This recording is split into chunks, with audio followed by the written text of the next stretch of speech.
She was trapped into marrying a cold millionaire. But on their wedding night, everything changed. Hello everyone. Before we begin today's story, I have a small favor to ask.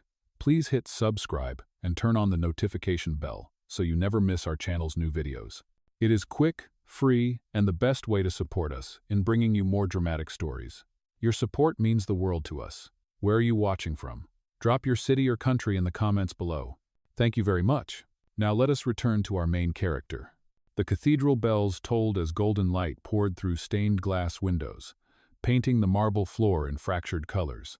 Guests filled the pews, their whispers a mix of admiration and speculation.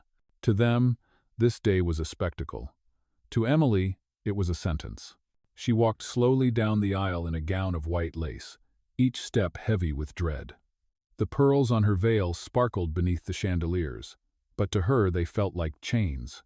Her hands trembled around the bouquet, not from joy, but from the knowledge that her life was no longer her own. At the altar stood Alexander Knight, the man she was bound to marry. His tailored tuxedo was flawless, his dark hair immaculately styled, his expression carved from stone.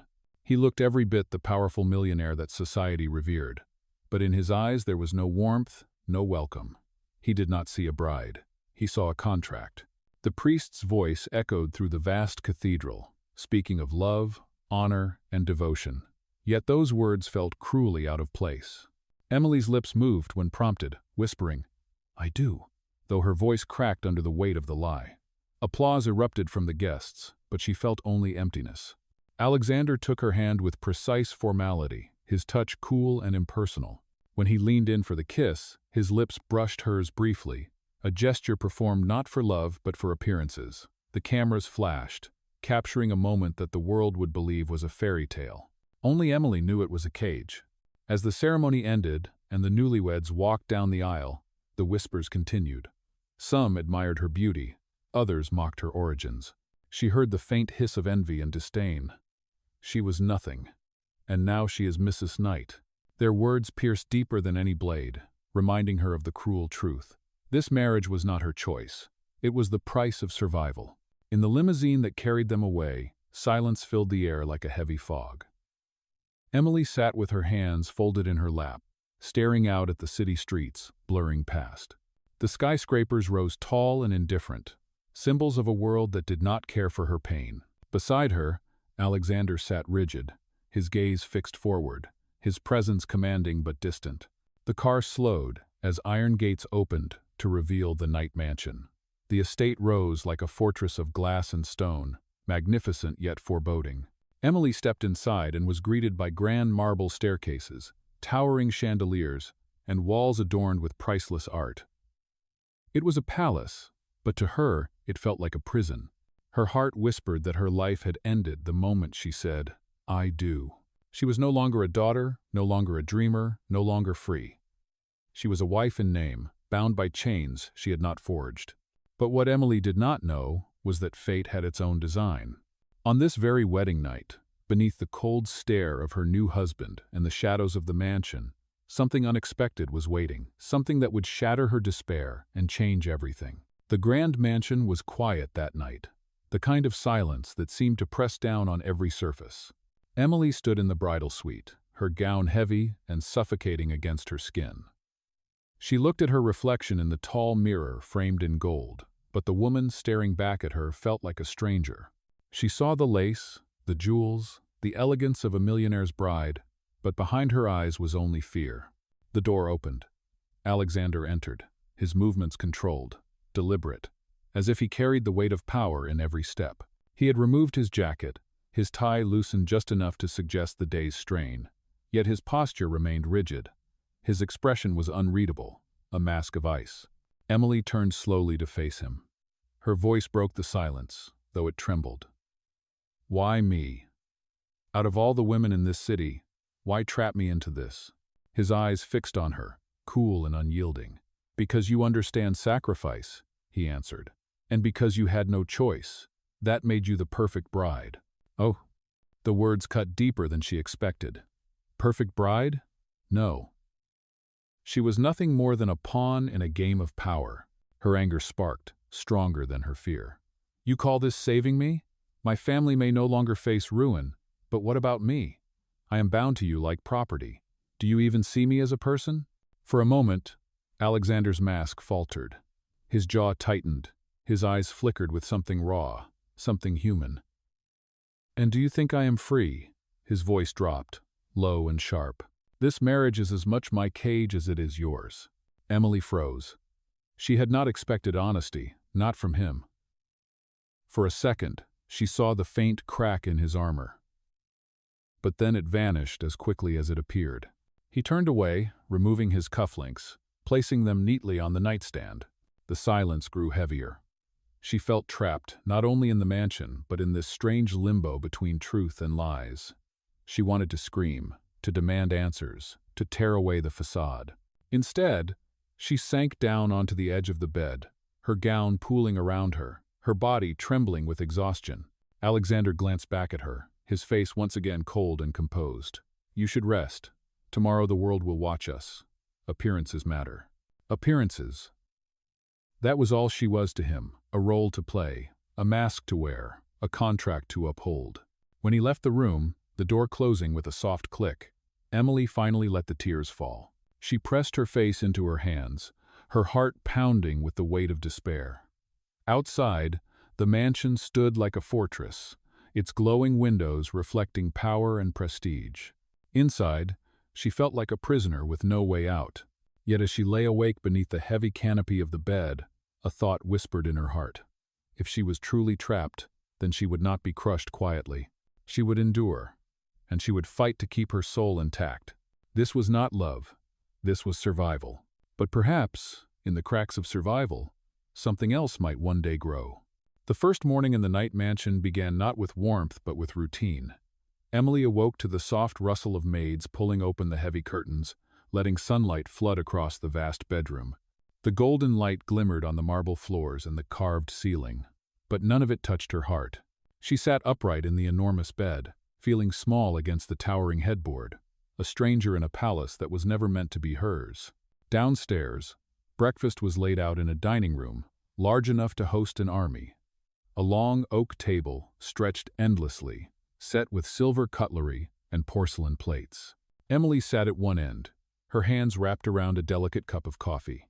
At the opposite end sat Alexander, already hidden behind a newspaper, his posture straight, his presence commanding, even in silence. For several minutes, the only sounds were the clinking of cutlery and the ticking of the clock. Finally, Emily spoke, her voice steady but soft. You left last night.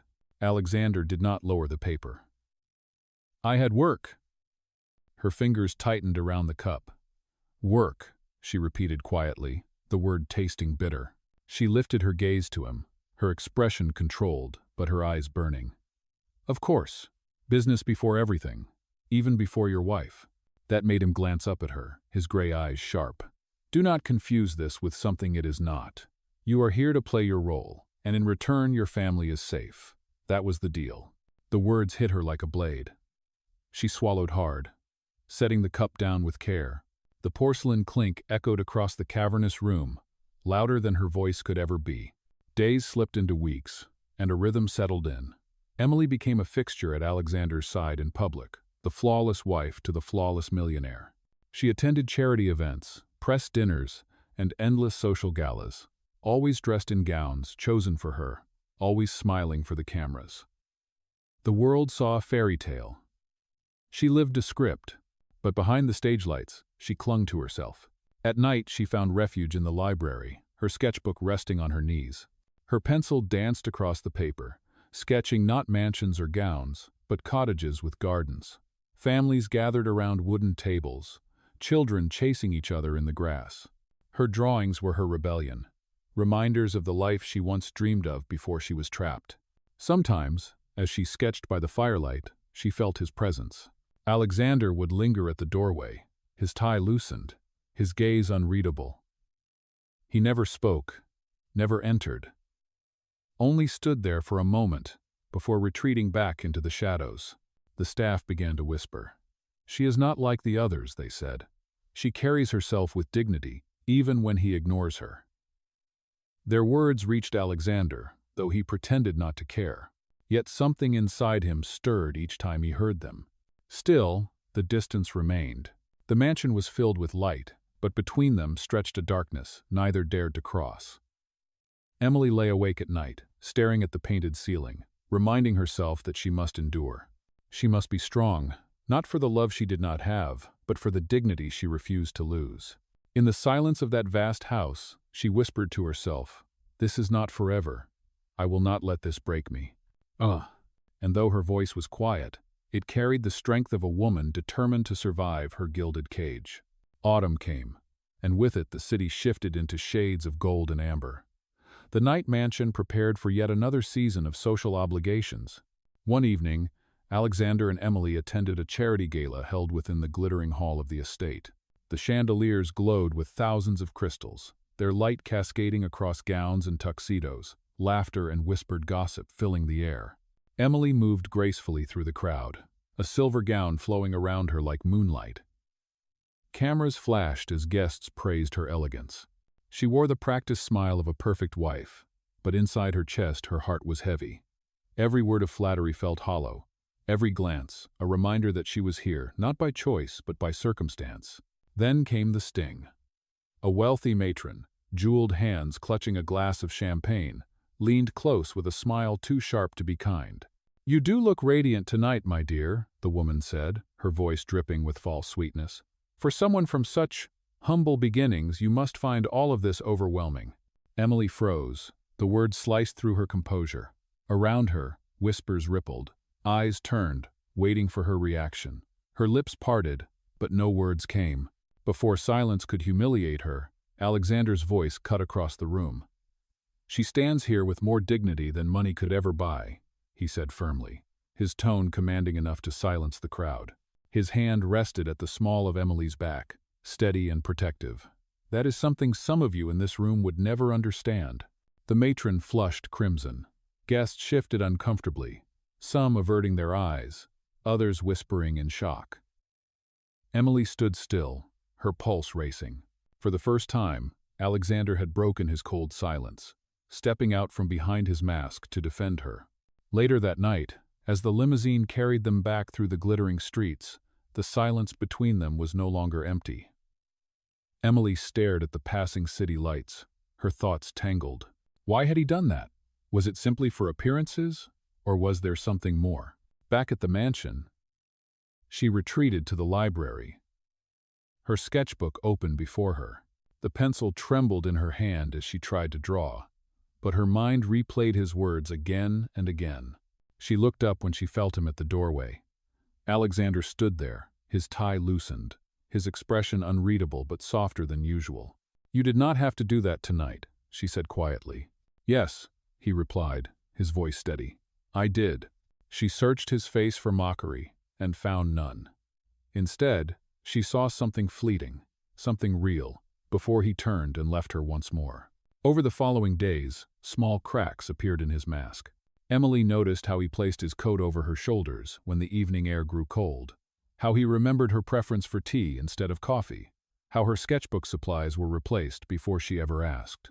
They were not grand gestures, but they unsettled her deeply. Each small act tugged at the walls around her heart.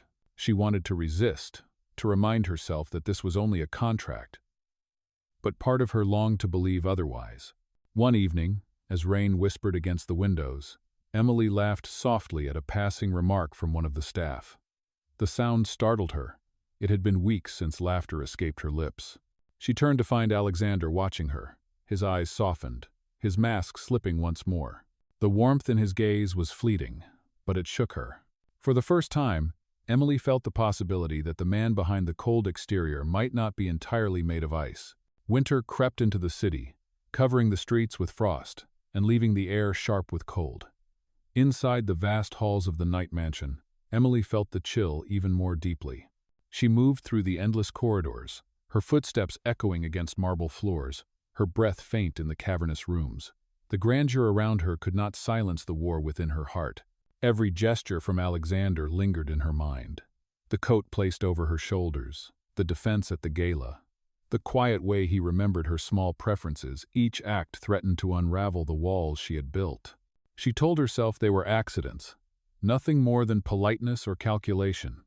But late at night, as she lay awake, she wondered if they meant something else.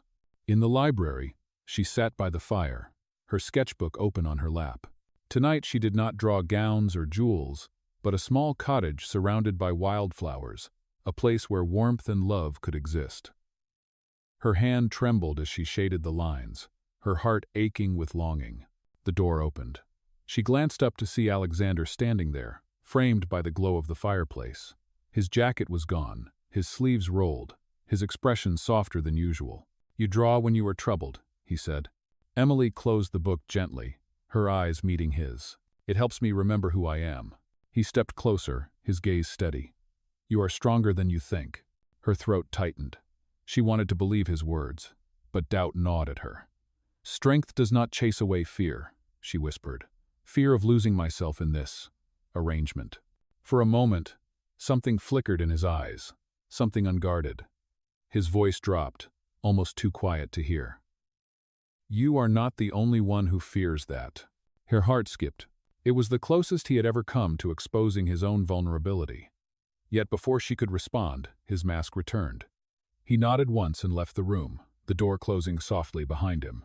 That night, Emily lay in bed, staring at the canopy above. The memory of his words haunted her. Was there truly a man of flesh and feeling behind the cold exterior, or was she a fool for hoping? She pressed her hand against her chest, torn between fear and a fragile seed of hope. The days continued, each one blurring into the next. At breakfast, Alexander poured her tea without asking, a quiet act that left her shaken. In the evenings, his eyes lingered on her longer than before, though he never said a word. Her inner struggle grew sharper.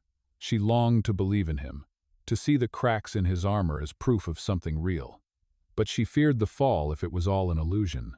In the solitude of her room, she whispered to herself, "Do not break, do not fall." Yet her heart betrayed her, beating faster each time his presence filled the room. For Emily, survival had always meant endurance. Now, survival meant guarding her heart against the dangerous possibility of love. The winter deepened, and with it the silence between them grew heavier. Emily continued to play her role in public, the perfect wife to the perfect millionaire. To the world, they were a flawless couple, admired and envied. Behind closed doors, the distance between them was sharper than ever, filled with tension neither dared to name. The breaking point came on a night when the city's elite gathered for another gala. Emily arrived at Alexander's side in a gown of deep emerald silk, the jewels at her throat catching the light of the chandeliers. She smiled for the cameras, her every movement a carefully practiced performance. But beneath the surface, whispers had already begun. Rumors spread in tabloids and behind champagne glasses. Rumors that their marriage was a mere contract, a deal struck for power and convenience. Emily had grown used to the sting of gossip, but that night the whispers turned crueler. A journalist known for chasing scandal cornered her as she stood near the grand staircase. His voice carried across the room, sharp enough to silence the music. "Tell us, Mrs. Knight," he said with mockery. "How does it feel to rise from poverty into fortune overnight? Was your love for Alexander genuine, or was it simply the price of your family's freedom?" The questions sliced through the room. Gasps followed. All eyes turned to Emily. Her chest tightened, her throat closing, as humiliation burned through her. She opened her mouth, but no words came. Alexander stepped forward before she could speak. His voice was calm, but each word struck like steel. "You will not speak to my wife that way," he declared. "She has more grace and silence than you will ever have in your entire career." The room erupted in murmurs. The journalist faltered, retreating under the weight of Alexander's icy glare. To the world, it was a dramatic display of loyalty. To Emily, it was another contradiction. Cold in private, protective in public. The ride home was thick with silence. When they entered the mansion, Emily could no longer hold back the storm inside her. She turned on him in the grand hall, her voice trembling with anger. "Why do you do this?" she demanded. "Why defend me in front of them only to shut me out when we are alone? Do you think I am so weak that I need your protection for show, but not your respect in private?" Alexander's eyes burned with restrained emotion. "Do you think this is easy for me?" His voice dropped, heavy with years of unspoken truth. "Do you think I wanted this marriage? That I do not feel the same chains you do?" Her breath caught. "Then why pretend at all? Why keep me here if I am nothing but a contract to you?" For a moment, silence hung heavy, almost unbearable. Emily searched his face, desperate for something real. But then his expression hardened. "Because walking away is not an option," he said flatly. Her heart broke at the finality of his words. She turned and fled up the staircase, her gown trailing behind her like a storm. In the safety of her room, she leaned against the door, tears streaming down her cheeks. For the first time since her vows, she felt truly shattered. Downstairs, Alexander stood alone in the hall, his fists clenched. His mask remained in place, but inside something had begun to crack. He had defended her, yes, but his fear of exposing the truth kept him trapped in silence. Days passed with the weight of silence pressing down on the mansion. Emily kept her distance, spending hours in the library or wandering the garden paths, her sketchbook always near. Alexander remained in his office or away on business, retreating into the walls he had built around himself. The fragile bond between them, once hinted at, seemed broken beyond repair. But outside the gates of the mansion, the rumors grew louder. Whispers in the press painted her as a fraud, a woman who had married only for wealth. Headlines questioned her worth, cruel words filling columns and screens. Emily tried to remain composed, but each article chipped away at her strength. One afternoon, she attended a charity luncheon alone. She arrived in a simple gown, determined to show dignity in the face of scorn. For a while, the event flowed smoothly. She greeted guests, exchanged polite words, and held her head high. Then a voice cut through the chatter. A reporter stood, his eyes sharp with hunger for scandal. "Mrs. Knight!" he called, loud enough for all to hear. "Is it true that your marriage is nothing but a contract? That you sold yourself to escape your family's debt?" The room fell silent. Dozens of eyes turned toward her, judgment heavy in their gaze. Emily's chest tightened, her breath caught. She wanted to respond, to defend herself, but the words tangled in her throat. Before she could speak, a familiar voice rose from the doorway. "That is a lie." Gasps swept through the room. Alexander had arrived, his presence commanding, his figure tall and unyielding. He moved through the crowd with the authority of a man who owned not only the room, but the very air within it. His gaze swept over the guests, cold as steel, before softening as it found Emily. "This woman," he declared, his voice steady and strong, "is not a pawn, not a bargain, and not a contract. She is my wife. I chose her. And if anyone dares to question her worth, they question me." The room erupted into shocked murmurs. Cameras flashed, recording every word. For once, Alexander did not hide behind silence or calculation. He stood openly, defiantly, not for appearances, but for her. Emily's eyes burned with unshed tears. In that moment, the cold walls that had surrounded her heart began to crumble. For weeks she had prepared herself for humiliation, but instead he had given her protection, not out of duty, but from something deeper. When the luncheon ended, Alexander took her hand as they walked past the stunned crowd. His grip was steady, grounding her trembling fingers. In the waiting car, silence settled once more, but it was no longer the silence of strangers. Finally he spoke, his voice lower, rawer than she had ever heard. "Emily," he said, her name carrying a weight she had not known before. "I cannot fight it anymore. At first, yes, this marriage was duty. But somewhere along the way, it became something else. I care for you, more than I wanted to admit, more than I can hide." Her breath caught, her heart pounding so fiercely she thought it might break free. She searched his face for deception, for the cold mask she had grown used to. But all she saw was truth. For the first time since her wedding day, Emily allowed herself to believe. The man she thought was nothing but stone had finally revealed the fire hidden within. The ride back to the mansion was cloaked in silence, but it was no longer the suffocating silence of anger. It was something heavier, charged with unspoken truths that had finally been brought into the light. Emily sat with her hands folded in her lap, her heart racing. The words Alexander had spoken at the luncheon replayed in her mind. He had not only defended her, he had claimed her openly, without hesitation, before an entire room of critics. When they entered the grand foyer of the mansion, Emily paused at the base of the sweeping staircase. The chandeliers glittered above them, casting golden light over the marble floor. She turned to him, her voice trembling. "Why did you say those things? Was it only to silence them?" Alexander faced her, his eyes steady. "No. I said them because they were true. I have tried for months to keep you at a distance, to tell myself this was only a contract. But the truth is, Emily, every time I see you face them with dignity, every time I notice your strength and your kindness, I cannot help but care. What began as duty has become something else, something I can no longer deny." Her breath caught. She thought of the moments she had once dismissed as coincidence, the coat placed over her shoulders, the tea poured without her asking, the quiet way he lingered at the library door. They were not accidents. They were the unspoken language of a man fighting feelings he could not name. Her eyes filled with tears. "Do you mean it? Or will I wake tomorrow and find it was only another performance?" Alexander stepped closer, his voice low but unwavering. "Emily, I have built empires on contracts and power, but there is no contract strong enough to explain what I feel for you. This is not performance. This is me." The walls around her heart cracked, crumbled. For the first time since their vows, she allowed herself to believe. A fragile hope bloomed where despair had lived for so long. He reached for her hand, and this time she did not pull away. His fingers closed around hers, warm and steady, as though anchoring her to a promise. That night, she sat once again with her sketchbook by the fire. This time, her pencil did not draw cottages of escape, but outlines of something new, two figures standing side by side, hands joined, facing the world together.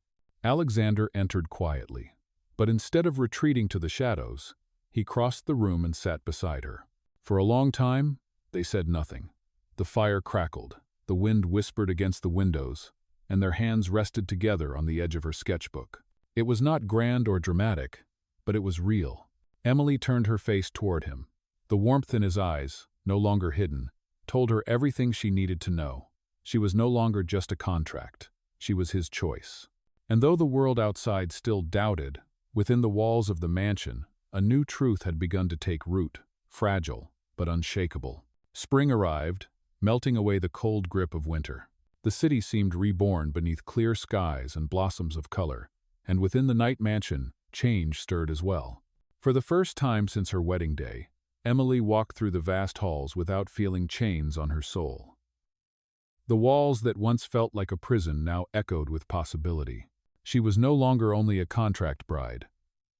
She was a woman who had endured, who had been tested, and who now stood recognized as a partner in truth. Yet the world outside still whispered. The press continued to question her worth, some insisting she was nothing more than a girl who had risen through luck. At social gatherings, veiled comments lingered in the air, and skeptical eyes followed her every move. Emily stood firm through it all. With Alexander beside her, no longer hiding behind masks, she carried herself with dignity that silenced many of the whispers. The turning point came at a press conference arranged by the Knight Corporation. Cameras filled the room, reporters eager for scandal. Emily sat at Alexander's side, her heart steady, though her palms trembled beneath the table. The questions came sharp and relentless. Alexander rose to his feet, his presence commanding immediate silence. "Our marriage began under obligation," he said, his voice firm and resonant. "But obligation has nothing to do with what it has become. I will not allow anyone to reduce my wife to a bargain. She is the woman I love, and the woman I choose every day." Gasps rippled through the room. The declaration was undeniable, spoken not for show but with conviction. Cameras flashed wildly, capturing the moment that would echo through headlines. For a man known for his coldness, these words were revolutionary. Emily's eyes stung with tears, her heart swelling with both relief and pride. No longer was she just enduring. She was finally seen, finally valued, not as a pawn but as a partner. Weeks later, Alexander and Emily renewed their vows. This time, the ceremony was private, intimate, stripped of grandeur. There were no flashing cameras, no skeptical crowds, only a small gathering of trusted souls. Emily wore a simple white dress, her hair loose around her shoulders, her eyes radiant, not with fear but with joy. As they stood together beneath a canopy of spring blossoms, Alexander held her hands and whispered, "No contracts, no conditions, only us." Tears welled in her eyes as she answered, "Only us." Their lips met in a kiss that was not for appearances, not for duty, but for love. A kiss that sealed not only a union of names, but a bond of hearts. Emily had been trapped into marrying a cold millionaire. But through trials, humiliation, and whispered cruelty, she had held her dignity. And in the end, love had broken through the coldness, revealing a truth no contract could contain. Justice was not delivered by wealth or power, but by the courage to love openly, and by the choice of two souls who refused to remain prisoners of circumstance. The girl who once walked down the aisle in fear now stood as a woman cherished, equal, and free. And so their story did not end in chains, but in freedom, in love, and in a happiness that was finally undeniably real.